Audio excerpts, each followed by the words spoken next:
दोस्तों स्वागत है आपका बिहार न्यूज में। दोस्तों मैं हूं फिर दोस्त गनी और आप देख रहे हैं केडीबी लाइव। दोस्तों आज हो चुका है शुक्रवार 24 जून 2022। तो आज की बिहार की टॉप न्यूज़ लेकर आए हैं आपके लिए। और दोस्तों वीडियो स्टार्ट करने से पहले आपसे एक रिक्वेस्ट है, अगर आप नए आए हैं इस चैनल पर तो फिर चैनल को सब्सक्राइब करके बेल आइकन को भी प्रेस कर दीजिए और साथ में वीडियो को लाइक कर दीजिए, अपने दोस्तों के साथ शेयर भी कीजिए। तो चलो दोस्तों स्टार्ट करते हैं आज की पूरे बिहार की टॉप न्यूज़। दोस्तों बिहार न्यूज़ में आज सबसे पहले बात करते हैं कि बिहार में रहने वाले लोगों के लिए बड़ी खबर सामने आ रही है।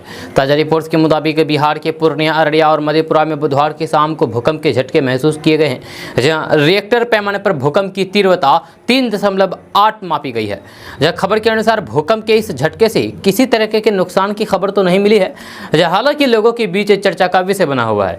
आपको बता दें कि बुधवार को ही दक्षिण पूर्वी अफगानिस्तान में भूकंप के झटके से तबाही मच गई है, जहां और हजारों से ज्यादा लोगों की जान भी गई है। ऐसे में बिहार में आई भूकंप के झटके से लोग डरे सहमे हुए हैं।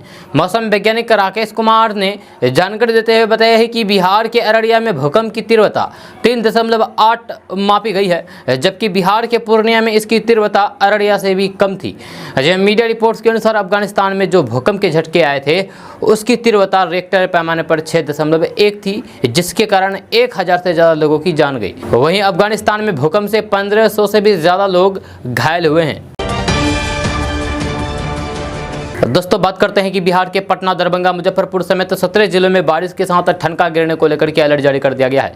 जहां वहीं शिवहर, सीतामढ़ी, मधुबनी, सुपौल, अररिया और किशनगंज में भारी बारिश की चेतावनी जारी की गई है। मौसम विभाग के अनुसार आज पटना समेत बिहार के पूर्णिया, मुजफ्फरपुर, दरभंगा, सीतामढ़ी, मधुबनी, वैशाली, शिवहर, समस्तीपुर, सुपौल, अररिया, किशनगंज, मधेपुरा, सहरसा, कटिहार, मधेपुरा जिलों में बारिश और वज्रपात की आशंका जताई गई है। आपको बता दें कि इन जिलों के अनेक स्थानों पर मेघ गर्जन के साथ बारिश हो सकती है, वहीं कुछ स्थानों पर ठनका गिरने की भी संभावना जताई गई है।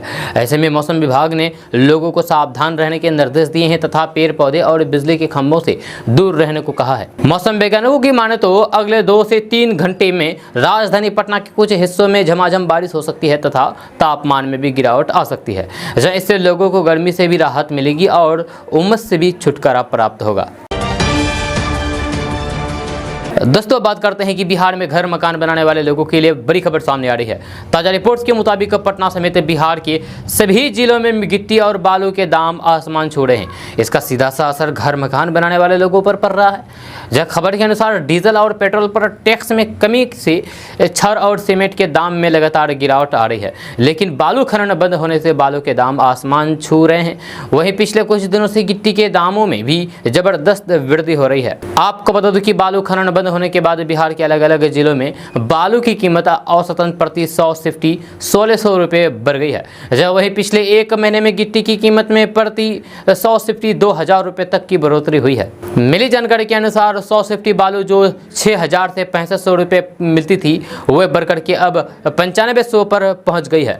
वहीं गिट्टी के दाम पहले 7500 रुपये प्रति सिफ्टी था, जो बढ़कर के 11500 रुपये पर पहुंच गया है। इस तरह से बिहार में गिट्टी और बालू के दाम आसमान छू रहे हैं।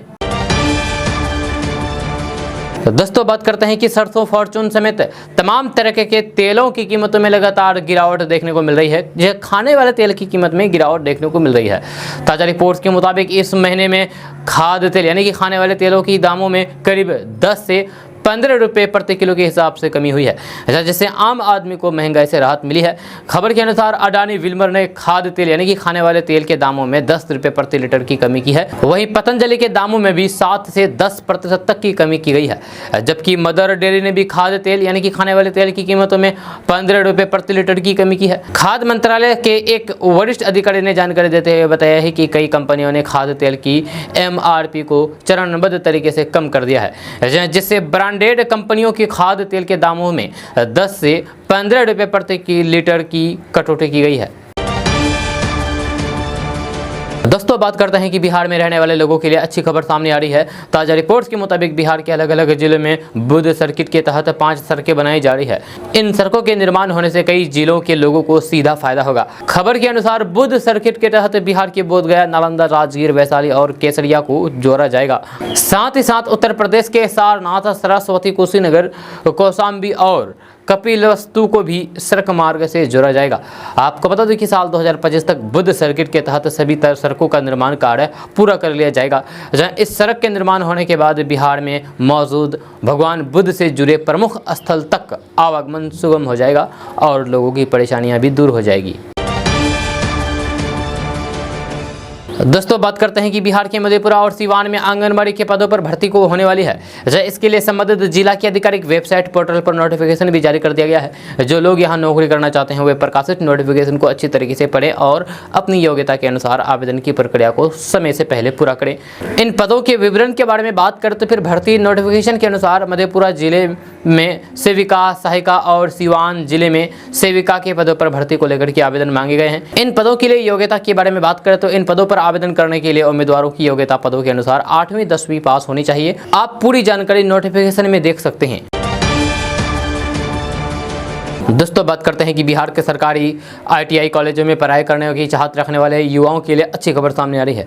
ताजा रिपोर्ट्स के मुताबिक बिहार के सरकारी ITI कॉलेजों में 2800 सीटें बढ़ाई जाएगी। इसको लेकर के तैयारियां की जा रही है। खबर के अनुसार बिहार के मुख्यमंत्री नीतीश कुमार ने बिहार के सभी सरकारी ITI कॉलेजों में 2800 सीटों की संख्या बढ़ाने का फैसला किया है। हालांकि ये संख्या एक साथ नहीं बढ़ाई जाएगी बल्कि चरणवार तरीके से संख्या में बढ़ोतरी किया जाएगा। दोस्तों बात करते हैं कि पीएम किसान सम्मान निधि योजना से जुड़े किसानों के लिए खुशखबरी है। किसान सम्मान निधि की 11वीं किस्त जारी होने के बाद अब 12वीं किस्त की बारी है। अगर आप इस स्कीम की अगली किस्त यानी कि 12वीं किस्त बिना किसी रुकावट के पाना चाहते हैं तो फिर ये जांच लें कि आपकी KYC अपडेट है या फिर नहीं, क्योंकि सरकार ने पीएम किसान योजना के लिए KYC अपडेट होना जरूरी कर दिया है। जहाँ इसके साथ ही सरकार ने KYC की आखिरी तारीख को आगे बढ़ा करके 31 जुलाई 2022 कर दिया है। जब पहले इसे पूरा करने की अंतिम तिथि 31 मई निर्धारित थी। जब पीएम किसान वेबसाइट पर यह जानकारी शेयर की गई है। जब सरकार ने नोटिफिकेशन जारी करके सभी किसानों को KYC की प्रक्रिया पूरी कर लेने का निर्देश दिया है। सरकार ने एक बार फिर से साफ कर दिया है कि KYC को पूरी तरीके से अनिवार्य कर दिया गया है।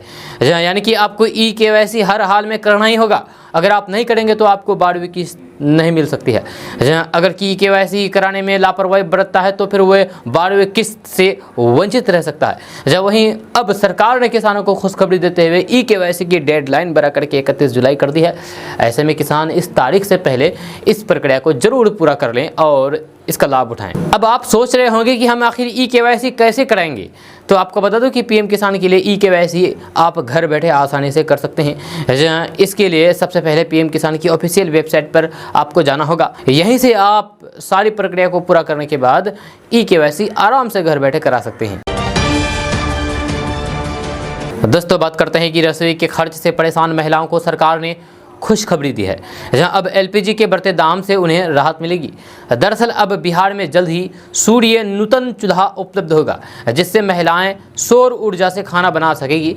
इंडियन ऑयल कॉरपोरेशन ने पेट्रोलियम और नेचुरल गैस मंत्रालय के साथ मिलकर के सोलर सिस्टम विकसित कर लिया है, जिसे सूर्य नूतन का नाम दिया गया है। आपको बता दूं कि ये चूल्हा बिहार में भी जल्द ही उपलब्ध होने वाला है। जहाँ इसे IOC के फरीदाबाद में स्थित अनुसंधान एवं विकास विंग ने विकसित किया है। इस चूल्हे से सौर ऊर्जा का अधिकतम उपयोग संभव है, जिसे 3 मॉडल में पेश किया गया है। आपको बता दूं कि सूर्य नूतन रिचार्जेबल है। इसका पेटेंट भी कराया गया है। जब बेस मॉडल की कीमत करीब 12,000 रुपये और टॉप मॉडल की कीमत 23,000 रुपये होगी। हालांकि फिलहाल इसकी कीमत कम करने की दिशा में भी प्रयास जारी है। टॉप मॉडल से साल भर में ऊर्जा खपत 6 से 8 सिलेंडर के बराबर होगी। इस तरह से 1 से 2 साल में पूरी कीमत वापसी हो जाएगी। इस चूल्हे की सबसे बड़ी खासियत यह है कि यह हर मौसम में उपयोग किया जा सकेगा। ये सिस्टम टिकाऊ तो होगा ही, लेकिन इसके रखरखाव में मामूली खर्च जरूर आएगा। दोस्तों बात करते हैं कि बिहार में विपक्षी महागठबंधन के सभी सहयोगियों के नेताओं ने केंद्र की अग्निपथ योजना के खिलाफ बुधवार को विधानसभा से राजभवन तक विरोध मार्च निकाला। जहां विपक्षी महागठबंधन में सबसे बड़ी पार्टी RJD के नेता तेजस्वी यादव के नेतृत्व में विपक्षी नेताओं ने राज्यपाल फागू चौहान से मुलाकात करके अग्निपथ योजना को तत्काल वापस लेने की मांग से संबंधित ज्ञापन सौंपा। जहां बिहार विधानसभा में नेता प्रतिपक्ष तेजस्वी यादव ने राज्यपाल को ज्ञापन सौंपने के बाद पत्रकारों से बातचीत के दौरान कहा कि हमने राज्यपाल राज्यपाल को ज्ञापन सौंपा है, जिसमें अग्निपथ योजना को तत्काल वापस लेने, राज्य में विरोध प्रदर्शन के दौरान आंदोलनकारियों के खिलाफ दर्ज सभी प्राथमिकी रद्द करने और गिरफ्तार छात्रों की रिहाई की मांग की गई है। उन्होंने कहा कि अग्निपथ योजना उन छात्रों के खिलाफ है जो रक्षा सेविका में नौकरी की तैयारी कर रहे हैं। दोस्तों, बात करते हैं कि राष्ट्रपति चुनाव 2022 इस बार बिहार एनडीए के लिए क्या वाकई शुभ संकेत लेकर आया है। ये सवाल है। साल 2020 के बाद द्रौपदी मुर्मू के नाम पर पहली बार एनडीए की एकजुटता बिहार में दिखाई दी है। जब तमाम घटक दलों यानी कि जीतन राम मांझी की हम, नीतीश कुमार की जेडीयू, पशुपति पारस की लोजपा ने एक सुर में एनडीए उम्मीदवार के पक्ष में अपना समर्थन दिया है। यही नहीं, लोजपा रामविलास के चिराग पासवान ने भी एनडीए में आते दिख रहे हैं। इसके पीछे राजनाथ सिंह की चिराग पासवान से हुए बातचीत है, जिसमें उन्होंने चिराग पासवान से राष्ट्रपति उम्मीदवार के लिए समर्थन मांगने के साथ ही चिराग पासवान को एनडीए में ही बने रहने का संदेश दिया है। राजनीतिक जानकारों की नज़र में साल 2024 के लोकसभा चुनाव से पहले राष्ट्रपति चुनाव के जरिए एनडीए को पुराने दौर में ले जाने की कवायद शुरू कर दी गई है। दरअसल साल 2020 के बाद से ही बिहार एनडीए में कई मुद्दों पर आपसी तकरार बढ़ी है। इसकी वजह से खबर आने लगी है कि क्या नीतीश कुमार की पार्टी जेडीयू एनडीए से बाहर चली जाएगी। मामला चाहे जनसंख्या नियंत्रण का हो या फिर जातिगत जनगणना, विशेष राज्य का दर्जा, राष्ट्रपति चुनाव, बिहार में लॉ एंड ऑर्डर या फिर आरआरबी रेलवे भर्ती का मामला हो, जब बिहार में एनडीए के घटक दलों के तेवर अलग ही दिख रहे थे। हाल फिलहाल में अग्निपथ योजना के मुद्दे पर एनडीए नेताओं के सुर अलग अलग उठने लगे थे। इस बीच रमजान में इफ्तार के आयोजन ने भी भाजपा और जेडीयू के बीच की राजनीति को तब गर्मा दिया था जब नीतीश कुमार तेजस्वी यादव के बुलावे पर राबड़ी आवास पहुंचे थे। जब तेजस्वी यादव भी नीतीश कुमार के बुलावे पर जेडीयू की इफ्तार पार्टी में शामिल हुए थे। जब बात तब और गर्मा गई जब जातिगत जनगणना के मुद्दे पर नीतीश कुमार और तेजस्वी यादव बंद कमरे में 1 घंटे से भी ज्यादा समय तक विचार विमर्श किया। लेकिन अब मामला ऐसा लग रहा है कि फिर एनडीए पुराने दौर में लौट आ रहा है, यानी कि एनडीए में जितने भी सहयोगी दल हैं सब एकजुट होकर के एक सुर में, एक आवाज में बात कर रहे हैं।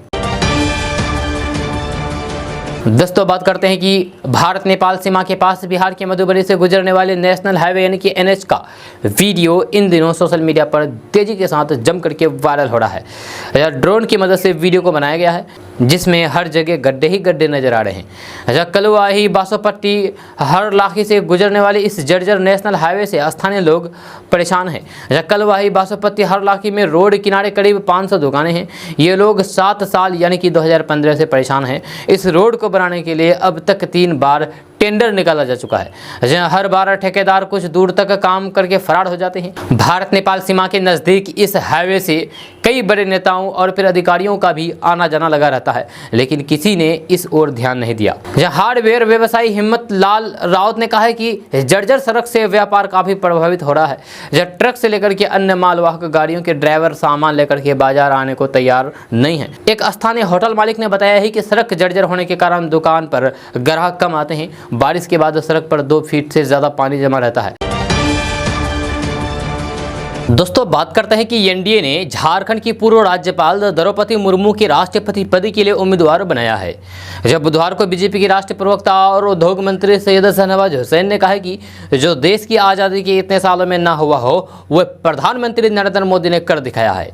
आज़ादी के 75 वर्ष गांठ पर देश इतिहास रचने जा रहा है। सैयद शाहनवाज हुसैन ने कहा कि पहली बार देश के सर्वोच्च पद पर एक आदिवासी महिला विराजमान होगी। यह देश के आगामी राष्ट्रपति के रूप में द्रौपदी मुर्मू की ताजपोशी ऐतिहासिक और सदियों के लिए एक मिसाल हुई। यह ओडिशा में साधारण परिवार में जन्मी द्रौपदी मुर्मू की जीवनी यात्रा ओडिशा सरकार में एक क्लर्क से लेकर के पड़ोसी राज्य झारखंड की राज्यपाल बनने तक अभूतपूर्व रही है, जहां वह 2 बार विधायक चुनी गई। जैसे सैयद शाहनवाज हुसैन ने कहा है कि झारखंड के राज्यपाल के रूप में देश की पहली आदिवासी महिला राज्यपाल थी और अब देश के राष्ट्रपति के रूप में वे पहली आदिवासी महिला राष्ट्रपति होंगी। इस रिकॉर्ड के अलावा द्रौपदी मुर्मू के नाम देश की दूसरी महिला राष्ट्रपति बनने का भी रिकॉर्ड हो जाएगा। जहाँ द्रौपदी मुर्मू का चयन आदिवासी समाज, महिला शक्ति और हाशिए पर जीवन जी रहे देश के बहुत बड़े तबके को संबल देगा और राष्ट्र निर्माण में उनकी भागीदारी अप्रत्याशित रूप से बढ़ेगी। जहाँ सैयद शाहनवाज हुसैन ने कहा कि द्रौपदी मुर्मू को देश के राष्ट्रपति पद के लिए एनडीए का उम्मीदवार बनाए जाने से पूरे देश में तो खुशी है ही, लेकिन बिहार, झारखंड और ओडिशा के लिए यह विशेष गौरव का पल है, जहां इन राज्यों से द्रौपदी मुर्मू का प्रत्यक्ष या फिर अप्रत्यक्ष जुड़ा हुआ रहा है और इसलिए यहाँ के लोग उत्साहित है और इसे सौभाग्य मान रहे हैं। दोस्तों बात करते हैं कि सेना बहाली को लेकर के मोदी सरकार की नई नीति अग्निपथ योजना का विरोध बिहार में खूब हुआ था।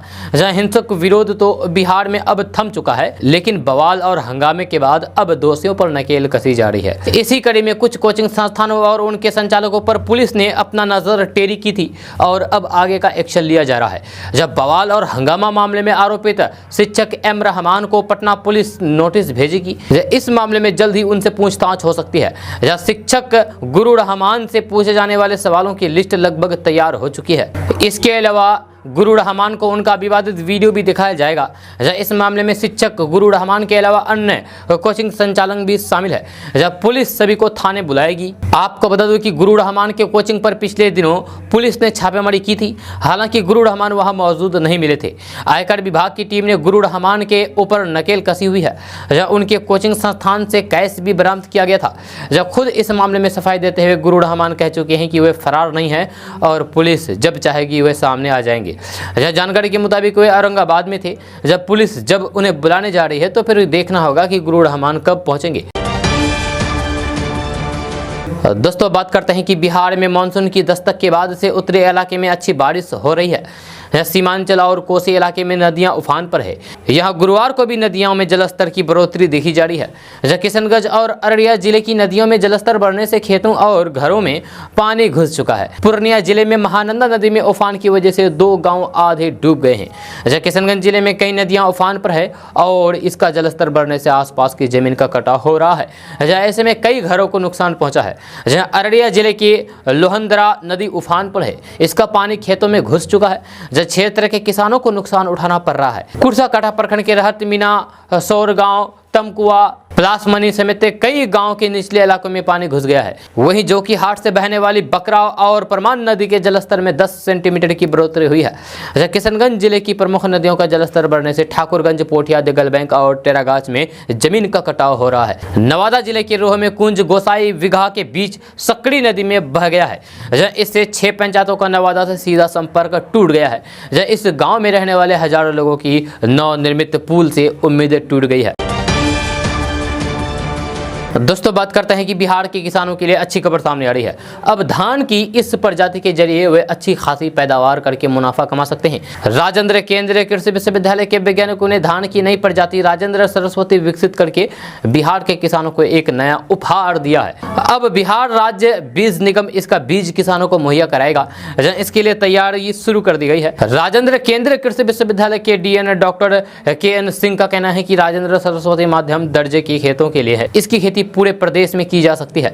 ये 110 से 115 दिनों में तैयार होने वाली प्रजाति है। कृषि वैज्ञानिकों का कहना है कि राजेंद्र सरस्वती का बीज प्रति एकड़ 10 किलो उपयोग किया जा सकता है। मध्य जून तक इसका बिचरा डाल दिया जाए तो फिर अच्छी खासी पैदावार हो सकती है। ज्यादा देर से बिचरा डालने पर पैदावार प्रभावित हो सकती है। ये प्रजाति बीमारी रोधी है, यानी कि इस धान में कोई भी बीमारी नहीं है। तो दोस्तों बात करते हैं कि बिहार में तेल कंपनियों ने आज शुक्रवार को पेट्रोल और डीजल में हल्का बदलाव किया है। जब भागलपुर में पेट्रोल और डीजल सस्ते हो गए हैं, वहीं पूर्णिया में तेल थोड़ा महंगा हुआ है। हालांकि राजधानी पटना, मुजफ्फरपुर और गया समेत अन्य शहरों में पेट्रोल डीजल की कीमतें शुक्रवार को स्थिर है। जब भागलपुर में पेट्रोल 86 पैसे और डीजल 80 पैसे प्रति लीटर सस्ता हुआ है। यहाँ शुक्रवार को पेट्रोल के दाम 107 रुपये 82 पैसे प्रति लीटर है, जबकि डीजल 94 रुपये 56 पैसे प्रति लीटर की दर से बिक रहा है। राजधानी पटना में पेट्रोल डीजल की कीमतों में कोई भी बदलाव नहीं हुआ है। यहां आज शुक्रवार को पेट्रोल के दाम 107 रुपये 24 पैसे प्रति लीटर और डीजल 94 रुपये 4 पैसे प्रति लीटर है। गया में तेल की कीमतें गुरुवार को स्थिर है। यहां पेट्रोल 108 रुपये 10 पैसे और डीजल 94 रुपये 84 पैसे प्रति लीटर की दर से बिक रहा है। जब मुजफ्फरपुर में भी पेट्रोल और डीजल की कीमतों में आज शुक्रवार को कोई भी बदलाव नहीं हुआ है। पूर्णिया में तेल की कीमतों में हल्का बदलाव हुआ है, जहां पेट्रोल और डीजल 1-1 पैसे महंगे हो गए हैं। हालांकि इसका कोई भी ज्यादा असर लोगों पर नहीं पड़ेगा। दोस्तों बात करते हैं कि इस वक्त की सबसे बड़ी खबर बिहार के नवादा जिले से सामने आ रही है, जहां नवादा जिला प्रशासन ने प्राइवेट कोचिंग सेंटर्स को लेकर के नया दिशा निर्देश जारी कर दिया है। आदेश में जिला में चलने वाले सभी प्राइवेट कोचिंग सेंटर्स को 24 जून 2022 तक बंद रखने को कहा गया है। दरअसल नवादा जिला प्रशासन ने बगैर रजिस्ट्रेशन चल रहे कोचिंग संस्थानों पर शिकंजा कसना शुरू कर दिया है। प्राइवेट कोचिंग सेंटर्स के मापदंड की जाँच के लिए कमेटी का गठन किया गया है। समिति की छानबीन में निर्धारित मापदंडों को पूरा करने वाले कोचिंग संस्थानों को ही प्रमाण पत्र दिया जाएगा, या सर्टिफिकेट हासिल करने वाले कोचिंग सेंटर्स को ही खोलने की इजाजत मिलेगी। दोस्तों बात करते हैं कि आम लोगों के लिए बिजली समस्या एक सामान्य घटना है, लेकिन अक्सर ये बात सामने आती है कि इस समस्या को दूर करने के लिए लोगों को कई प्रकार की परेशानी से जूझना पड़ता है। जहाँ कई बार बिजली विभाग समय पर समस्या दूर नहीं कर पाती है, लेकिन अब बिहार में इस समस्या को दूर करने के लिए बिहार सरकार ने अलग से कोर्ट बनाने की घोषणा कर दी है। जी हां, 17 जिलों में शुरू होने वाले इन बिजली कोर्ट में उपभोक्ता बिना वकील और फीस के खुद केस लड़ सकेंगे। शिकायत सही पाए जाने पर बिजली अफसरों से जुर्माने की वसूली की जाएगी और ये राशि उपभोक्ता को दी जाएगी। आपको बता दो कि बिहार में अभी 1,70,00,000 बिजली उपभोक्ता है। नए आदेश के अनुसार मेंटेनेंस के लिए भी अधिकतम 12 घंटे तक ही बिजली काटी जा सकती है। जब शाम 6 बजे से पहले हर हाल में बिजली बहाल करनी होगी। अगर ऐसा नहीं होता है तो फिर उपभोक्ता CGRF में शिकायत कर सकते हैं। अगर फ्यूज कॉल के कारण आपके घर की बिजली चली गई तो फिर शहर में 4 घंटे में और गांव में 24 घंटे में इसे ठीक करना होगा। अगर ऐसा नहीं हुआ तो फिर आप शिकायत निवारण फॉर्म में इसकी शिकायत कर सकते हैं। शिकायत जायज पाई गई तो फिर दोषी इंजीनियर से प्रतिदिन 50 रुपए के हिसाब से जुर्माना वसूला जाएगा। बार बार ऐसी शिकायत होने पर इंजीनियर पर कार्रवाई भी होगी। शिकायत सही है तो फिर दोषी जूनियर इंजीनियर, सहायक इंजीनियर, कार्यपालक अभियंता, अधीक्षक अभियंता और GM तक पर कार्रवाई हो सकती है।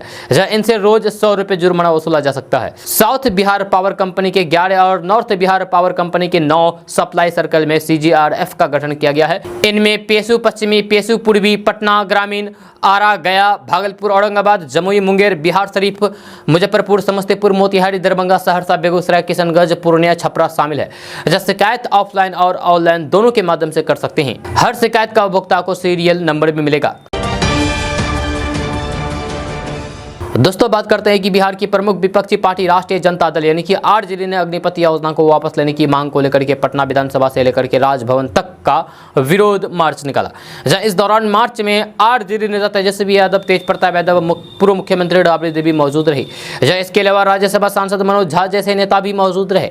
RJD नेताओं ने अग्निपथ योजना को वापस लेने की कड़ी मांग की।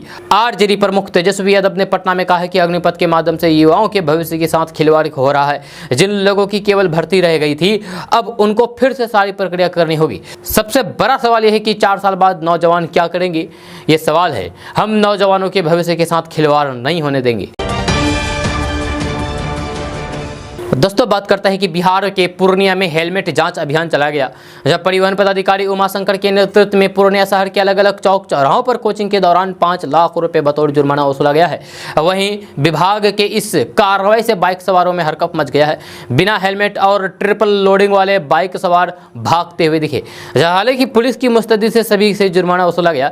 गाड़ी जाँच में बाइक सवारों में हरकंप का माहौल देखने को मिला है। कुछ युवा भागने की भी कोशिश की, लेकिन पुलिस की तैनाती में वे सफल नहीं हो पाए।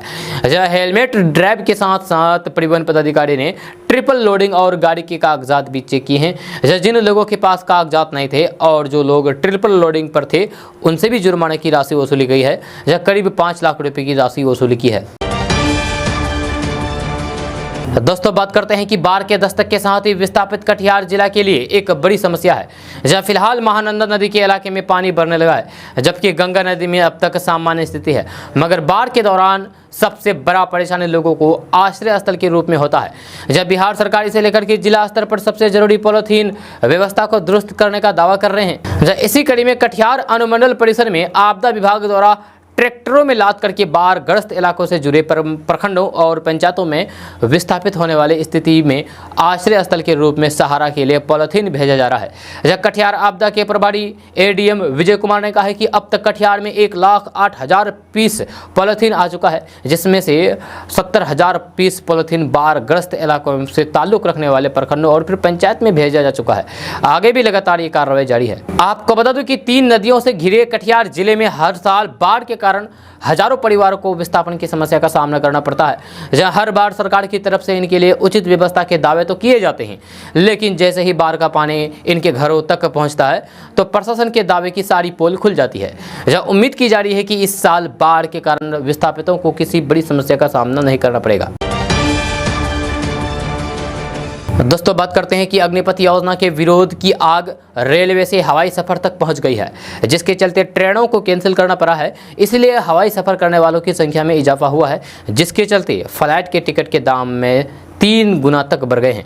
जहाँ इसके बाद भी यात्रियों को फ्लाइट के टिकट नहीं मिल पा रहे हैं। जहाँ केंद्र सरकार की अग्निपथ योजना का विरोध युवाओं से लेकर के विपक्षी दल तक कर रहे हैं। जहाँ इंडियन रेलवे देश में भारी विरोध के चलते 1000 से अधिक ट्रेनें कैंसिल कर चुका है, जिसके चलते महीनों पहले सफर के लिए रिजर्वेशन करने वाले यात्रियों को काफी दिक्कत हो रही है। उन्होंने इस मुश्किल वक्त में रेल के बजाय फ्लाइट से सफर करने की कोशिश शुरू कर दी है, जिसके चलते फ्लाइट के टिकट महंगे हो गए हैं।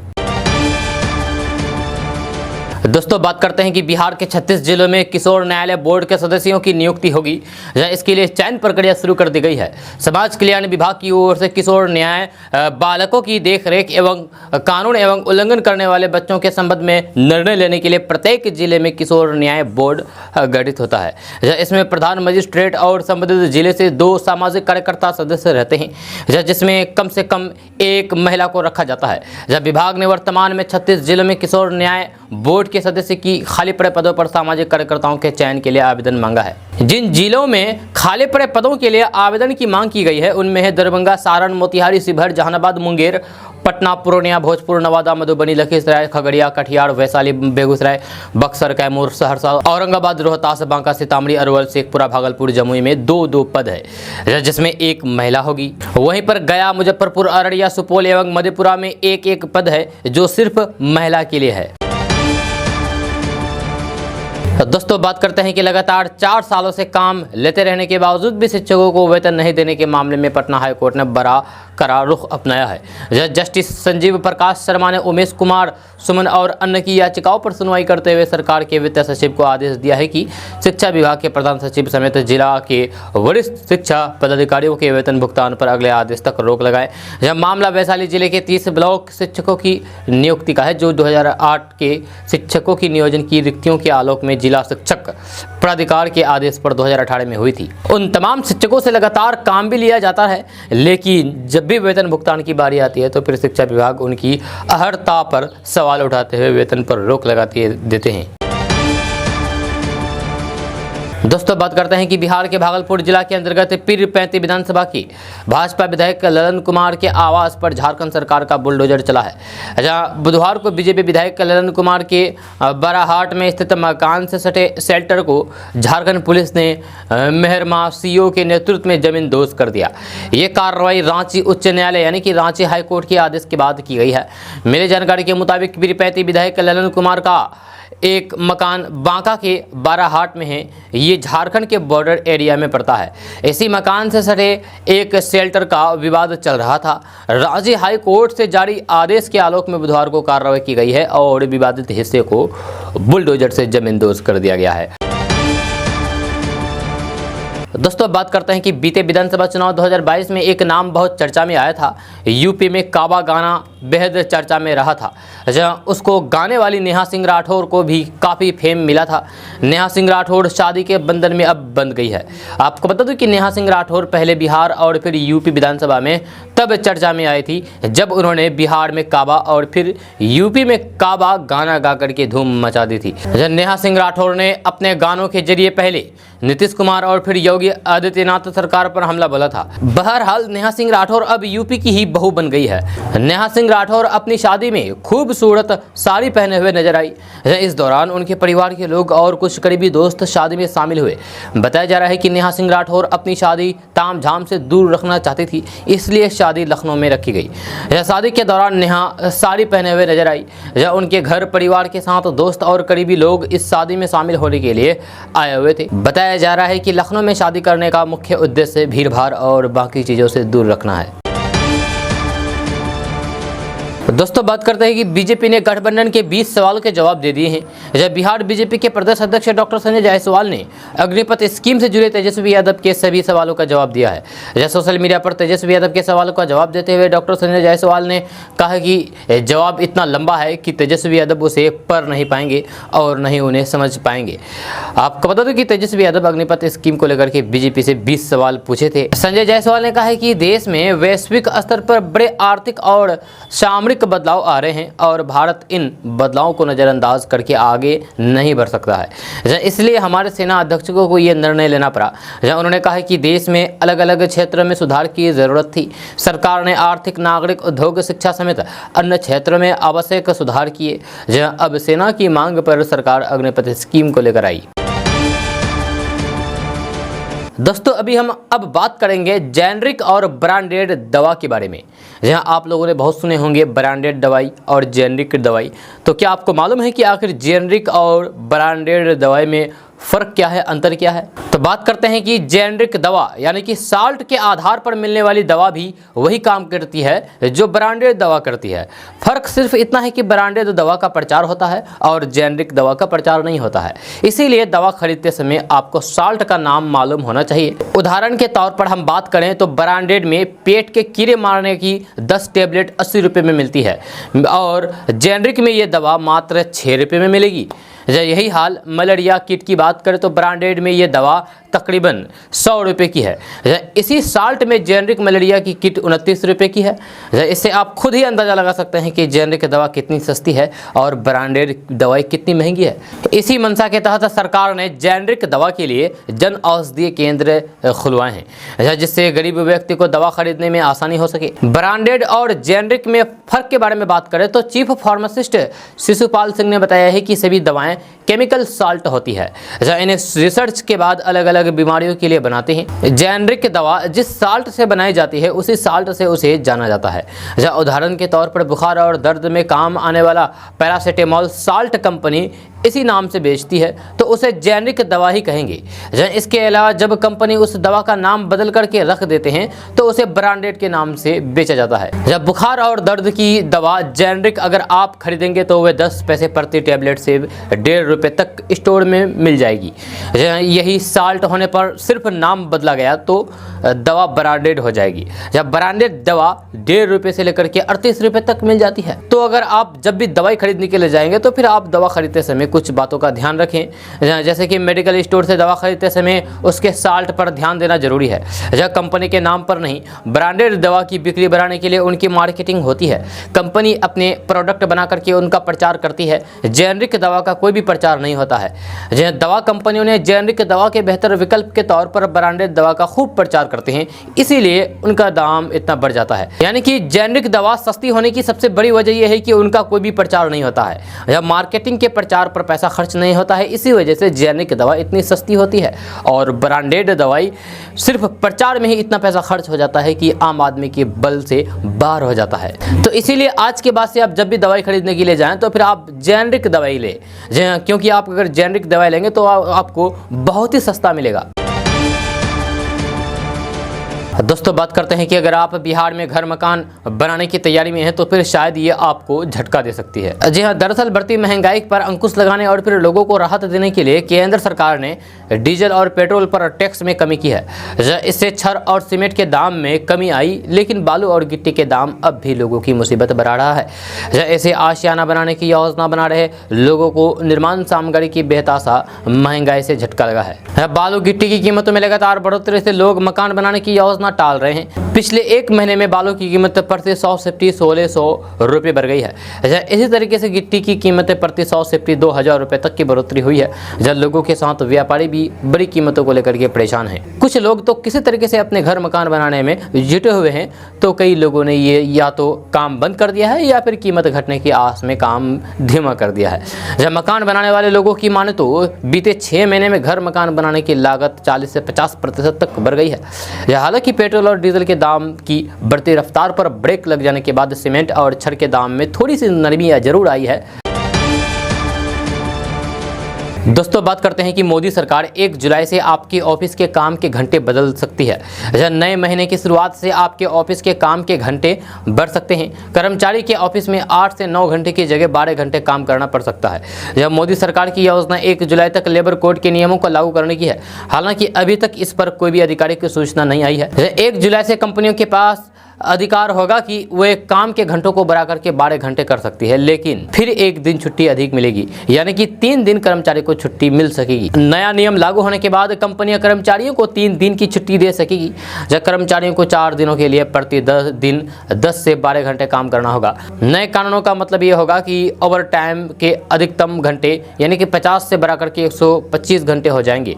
वेतन घटेगा और पीएफ बढ़ेगा। नए ड्राफ्ट स्कूल के अनुसार बेसिक सैलरी कुल वेतन का 50% अधिक होना चाहिए।